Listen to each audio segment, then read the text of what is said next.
Well, he has built up a superb career in telling the stories of others. But what about the story behind the storyteller? That is what we're going to accomplish here on the On to Something podcast. I'm Bryan Fenley, a national radio anchor. And joining me is Joe Gillespie, TV and digital producer with NBC Sports Group. He has worked a lot in golf. He has worked in other ventures as well. Joe, excited to tell your story, learn about you on a personal level, and also sort of your drive and what it has led to from a business standpoint. I appreciate you doing this. Yeah, thanks for having me. I'm really excited. What I'm excited to start out with is asking about when you were in college, your frisbee skills. You were on the frisbee team. You're a co-captain there. The Wow. highest moment of achievement in your college frisbee life, what would that be? Oh God. You know what? That's a question I didn't see come. Um, Some fun I moments. don't even know how you got that information, to be honest with you. God, it's so long ago. I was fit then. So that was great. We went around and played some tournaments at, in Gainesville and Mardi Gras a couple of times. It was just a bunch of guys, and it was fun, and kept us active, and that's all it was really about. But it was a lot of fun. So How about you as a DJ in college? What brought the fun out in that experience? um okay, so I was always really interested in like audio production before I got into video and TV.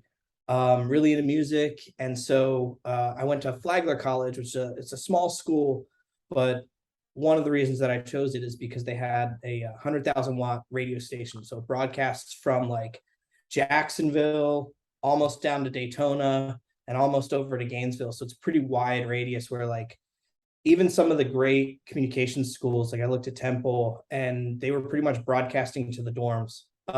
So I thought it would be a really great experience to like, some practical experience in college. And I had I did a couple of different shows there, mostly like sort of like independent type music, college radio, right? And it was fun. I just tried to do as much as I could because I was so interested in the broadcast environment and the technologies, and producing. I tried to produce a lot of like promos and that sort of thing for the station to learn the post audio world a little bit. And this was, at the same time I was trying to learn sort of the post video world, and get some experience on the equipment and the software and whatnot.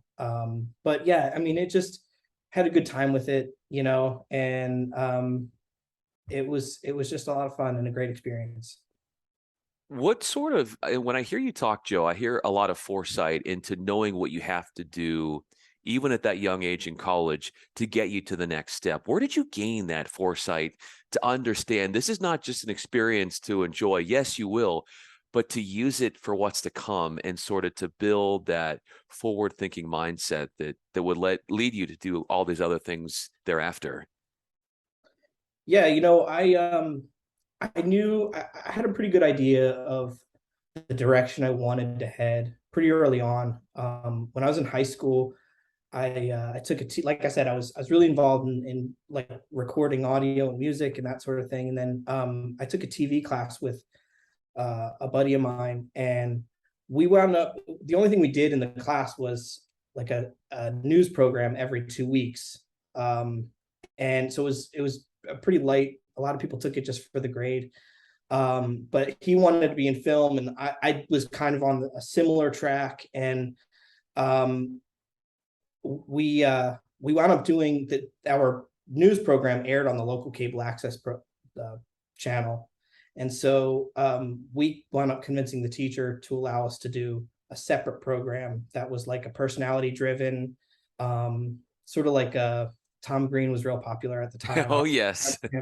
Man on the street interviews. You see a lot of that kind of stuff on YouTube, but this was, 10 years before YouTube. And so that wound up airing on the cable access, and we did that about the same time every 2 weeks. And we worked in a bar together or a restaurant, and people would come in and they would recognize him. He was the personality. I did all the behind the scenes, the editing, the camera work, and I fell in love with it. And when I got to college, I knew that's the direction that I wanted to head, and I didn't veer too much from that.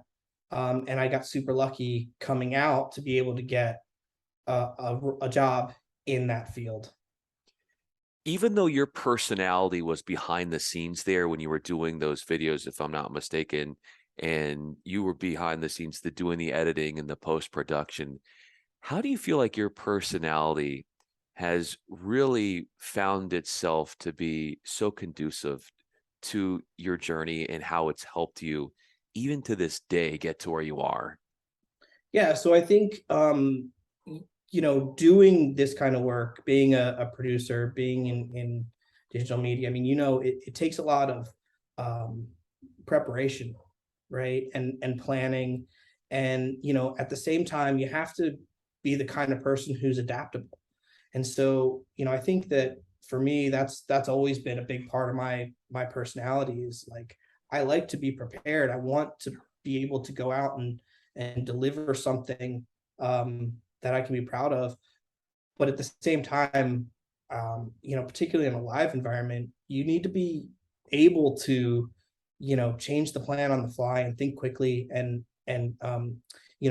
create opportunities to change, with the story. And so I think that that personality has always been part of me, the adaptability, the flexibility, but also just wanting to go into any sort of project with the best possible preparation, and be able to see sort of the challenges that I might encounter as we go through the process. Joe Gillespie is with me. I'm Bryan Fenley. As much as you can envision what's to come and sort of weathering what potential challenges there would be, what about your career has come as a surprise? Even when you thought you had a grip on, okay, I'll take in all these different circumstances, but still you had to act in a way in which maybe you weren't ready for or that you didn't expect, but that you actually just delivered at a high level. You know, I as I sort of started the learning part of the journey in high school and college and started in my career, I didn't think that I would ever be interested in getting into live TV. And then that wound up being the bulk of my career so far. Um, I sort of we did some live to tape kind of assignments when I was in college, but I never really had any live experience. And my first job, I was very, very fortunate to get at PGA Tour Entertainment. They sort of threw me into a live environment as an assistant director, and um, it was a pretty steep learning curve. But like I said, I'm someone who's pretty adaptable, and uh, I just kind of made the most of the opportunity and found out that not only could I do it, but I could perform at a high level, and I could really enjoy it. It was again like I fell in love with editing when I was in high school, um, and I fell in love with the control room environment when I was in my first stage of my career.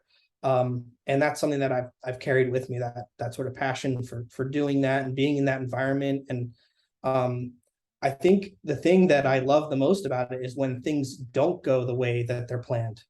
That's the time when the team really gets to shine, and everybody comes together and pulls their weight, and we're all in it and focused and driven to make something that could go 1,000 different ways, and most of them sideways, and then getting to something that we really think is high quality. So that's really, I think, the sort of what drove me, and you know, how I the approach that I take, I guess.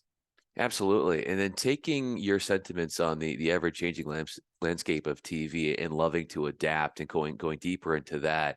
What is it about working in live TV, Joe, that makes you feel most alive? So I'll answer that with a story. One of the responsibilities that I had for a number of years at Golf Channel was uh, I would put together the replay show for the Open Championship on NBC. So the Open Championship would end Saturday and Sunday around 2 p.m. Eastern, and we would in the next 2 hours we would put together a highlight show that would air from like 4 to 6. The air times weren't totally set; they changed every year a little bit depending on what else was happening, but roughly. So one year, in fact, I think it was the first year we did it. We had a volleyball game that was on before us.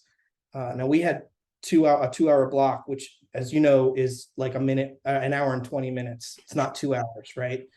And so we've got to cut down the entirety of the third round and the fourth round of the Open Championship down to just an hour and 20 minutes worth of content. And we've got this volleyball match that runs 20 minutes long. So we start our show. Now we've got an hour to tell this story. And in the middle of it, President Obama comes out and interrupts all the network feeds with some announcement. And he speaks for 20 minutes. So now we're just trying to figure out a way to make this work, to get this show to time. And we've got an EVS, and we're playing out what we've cut out of one channel, and in another channel I'm pre-listening and pre-watching and saying, okay, where can we cut out 2 minutes here? Where can we cut out 3 minutes here? What is not essential at this point to tell this story in the time that we have to tell it?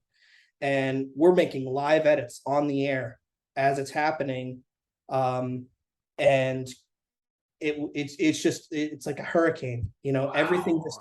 Everything just came together, and we told the story in a way that I thought was really great, considering the challenges that we faced with the timing, and we did it on time, and everybody was super pumped that we managed to do it. And at the end of it, you sort of breathe a sigh of relief, and that adrenaline that you get starts to kind of dissipate, and you're like, all right, well, see everybody tomorrow.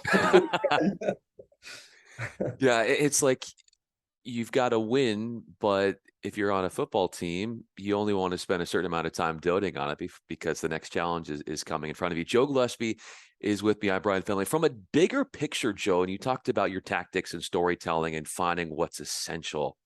What goes through the brainstorming of your mind to weed out in any story or any project you're working on what isn't necessary? And for you, what does it take and what you're looking for to get to the heart of what needs to be said in a piece?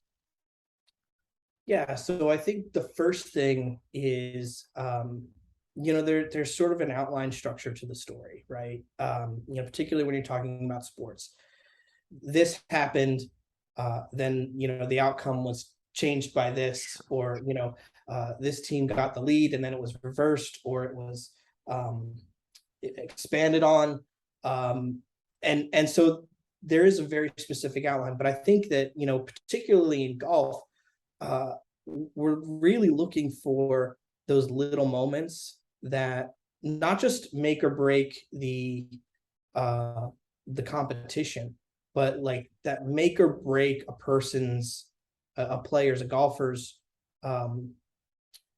mindset, right? The little things that happen within a round, the shot that was just not perfect, or the shot that just was perfect, that made the difference.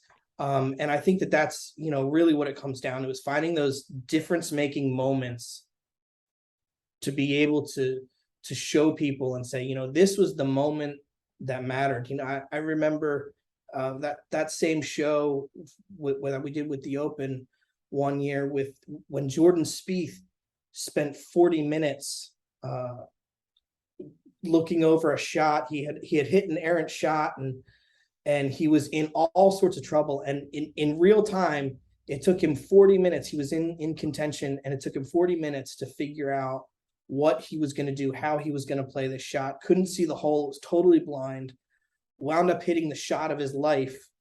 And then we have to figure out a way to create that same tension that built over 40 minutes in a short period of time. And that's sort of the kind of thing that we're looking for, is like, where are those moments of tension, where are the moments of drama, where are the difference making situations, and being able to create the drama, in the sense that, not that we're trying to make something out of nothing, but to communicate that this really is the shot that needs to be hit right now. Like, this is what the pressure that is on this player in this moment, and trying to communicate that to your audience. I think that's really essential. And what can you do in a moment like that when you want to canvas the magnitude of that shot, from production tools that can sort of heighten what's happening, the gravity of the moment for the viewer, from the way which you edit, from music to adding in some nat sound? What is it that you're able to do to make that experience so memorable for the viewer? Yeah, so I think first and foremost, you need great talent. You need, in terms of an announcer, because they really can. When you have someone who really understands the moments and understands what needs to be communicated in those moments, then that makes your job as a producer a lot easier.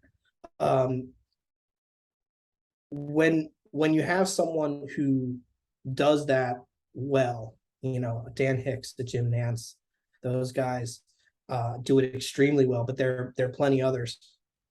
Then on the production side, we can not go overboard on trying to make the moments bigger than they are, right?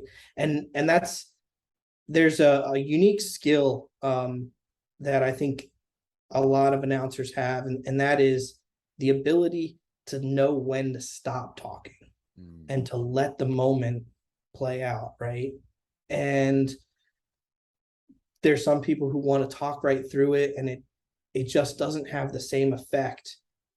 Sometimes less is more, sometimes fewer words, fewer bells and whistles are really the best way to communicate the sense of gravitas that a particular moment deserves.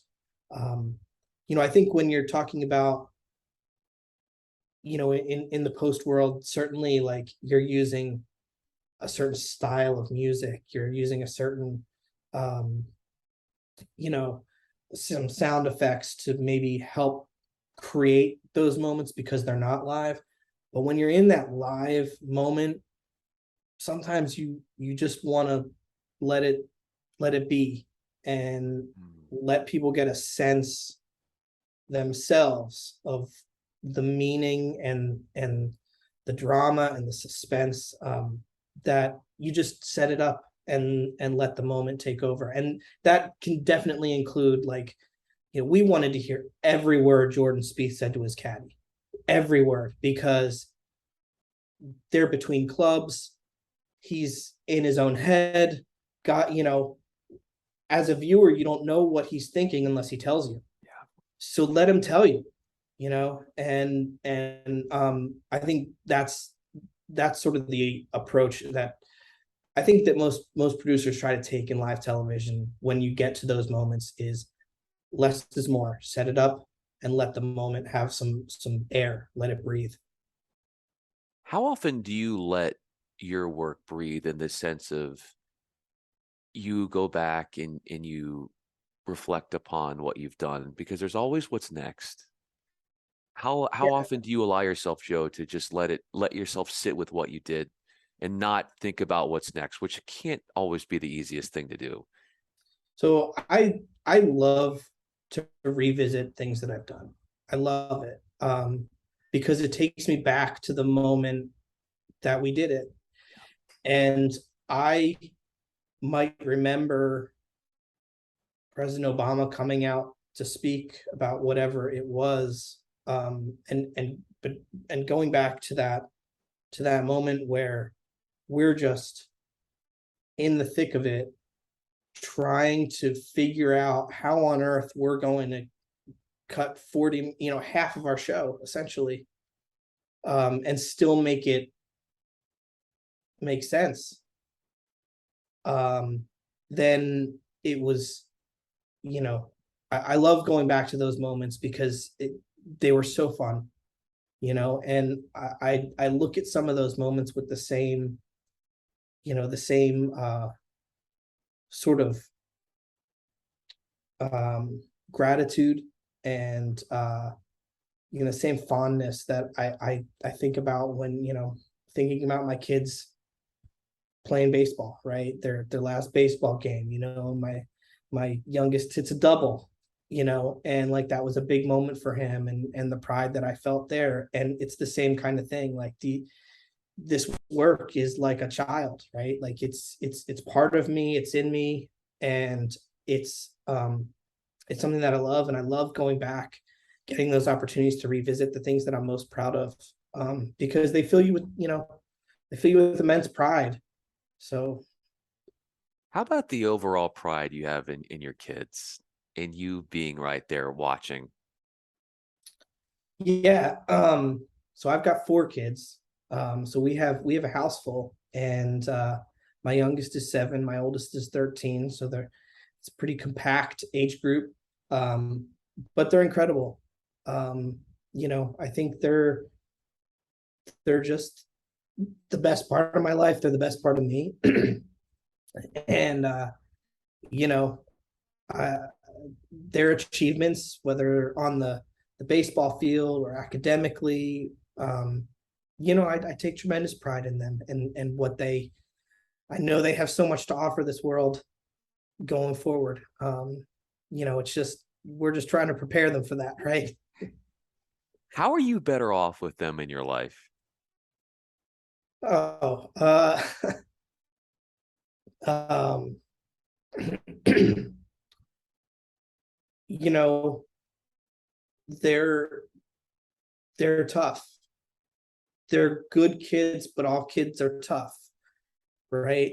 And I think that they make us uh more disciplined. I think that they make us um more more grateful. Sure. And I think that they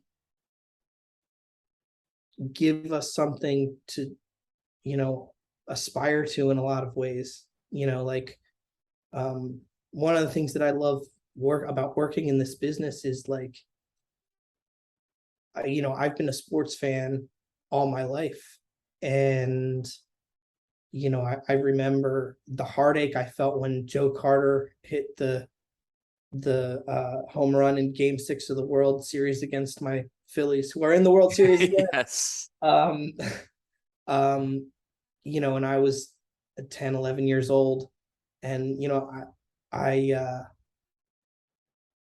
you know, those moments of like heartache, and also those moments of like euphoria in the victory, um they bring you back to being a kid, and I think that like having kids sort of helps you remember that, and being able to be on the sort of on the sidelines, so to speak, behind the scenes for all of these incredible moments, does sort of the same thing. What are your kids, Joe, experiencing that you did not get to experience as a kid?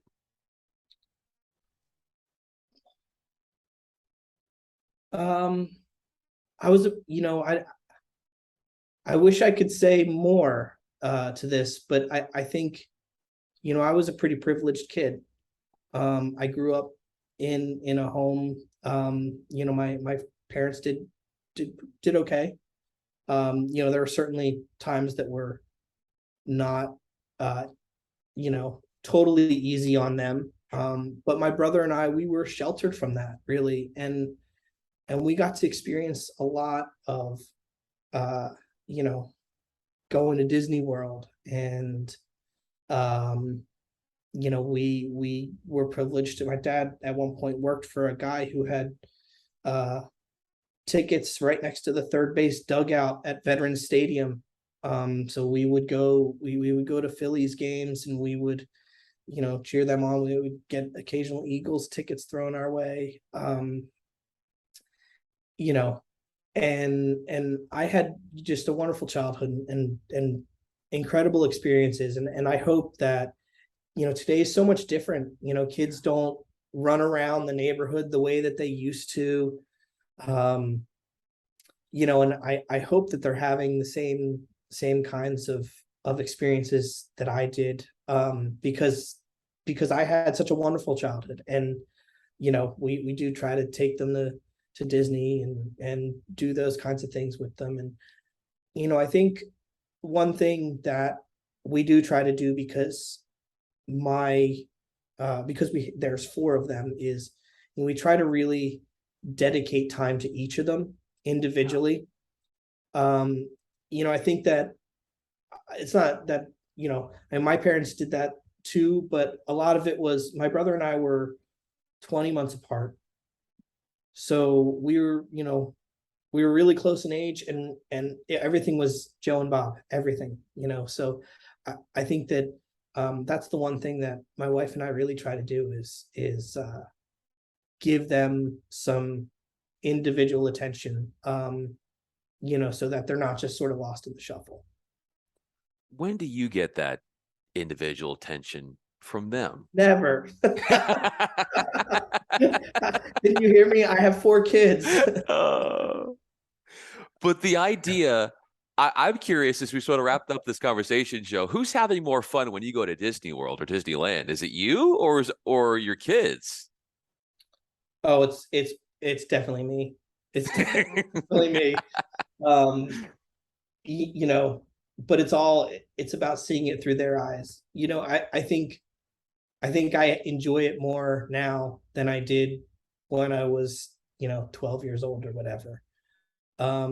Because when you go and you have those experiences and you get to see it through their eyes, it's totally different. And it's like, right now, I mean, I'm a Philadelphia guy, so I'm raising my kids to be Philadelphia fans, and we're on this great run with the Phillies in the World Series, and the Eagles are undefeated, and the Union just clinched the Eastern Conference, and the MLS. The Sixers are off to a tough start, but they've got a great lineup. Like this, it's a great time to be a Philadelphia sports fan, and my kids are really into sports right now, and seeing it through their eyes is like so much better than Wow. than anything that that I've uh, than experiencing it myself. Like, I'm just so excited for them to see, the Bryce Harper home run that gets them to the World Series, and like it's like a magic that you can't even Wow. put into words. That is so eloquently put. And I want to finish off with this conversation with this final question. Joe Gillespie is with me. I'm Bryan Fenley. When you think about you as a dad and you as a worker in this business, and you were to compare it to playing a round of golf, what are you shooting, Joe? Uh, well, I'm not a golf. I mean, I am a golfer. I've played my entire life, but I'm terrible. I was okay for a little while, but I like to think I'm better than even par. Yeah. In terms of, being able give my kids the life that they deserve, and the best life that I can. And you know, I have this great career, that I wouldn't trade for anything. And I'm so thrilled and fortunate to be able to do this and make a living at it. And so yeah, life's good. Well, I'm thrilled and fortunate to have you on for a conversation and looking at the joys you have as a dad, but also impacting lives in the team you have at NBC and golf and all the sports that you do there. Joe Gillespie with NBC Sports Group TV and digital producer. I'm Bryan Fenley. Joe, thanks so much for doing this. I really enjoyed this conversation. Yeah, thanks, Brian. Me too.